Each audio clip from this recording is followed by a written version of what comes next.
Sometimes when I was a little kid, I used to watch talk shows, and I'll be very dating myself, but I mean, you know, Dinah Shore, Mike Douglas, stuff like that. And I used to think like, wow, it'd be cool to be a guest on one of those shows. And guess what? And now you are. Host, so whatever, it's a life. What can I say? I want to ask you, when you first started the show, it seems like you were featuring ska music, but you also did lots of like skits and wild and wacky stuff. Right. At what point, you know, your show has evolved and it's more like you are the host, but you really feature the guests. I mean, you really, it's all about them singing. You don't ask a ton of questions, you ask a couple things, but you really want people to be exposed to the music.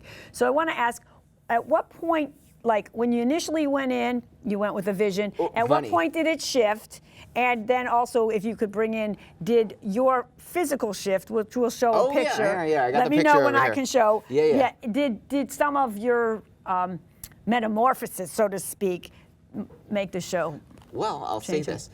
Originally, our show was supposed to be a children's show. You know, it was so funny. When I first came to MNN with this concept 20 years ago, I was like, I wanted to do a kids' show. I wanted to be like Mr. Rogers, you know. I was saying. Yeah, that's also, another one of Mr. Rogers was one of my favorite, you know, TV show guys. You know, he did this. He did all the voices of all. He's a major educator, too. Yeah, and he really cared genuinely about people. And you know what? Like I always say, one day in the future, it might not be this century, it might not even be like 2 centuries from now, it might be like 300 years from now. Like, there's going to be like religious, you know, groups that just follow Fred Rogers for real, and they're going to be there with the sweaters, like knocking at your door. It's like, hello, can we come talk to you about Fred Rogers? You know, and really, and yo, these are people that I would come take into my home, because seriously, the way that he acted as a person, the way that you saw him on TV, is the way that he was in real life.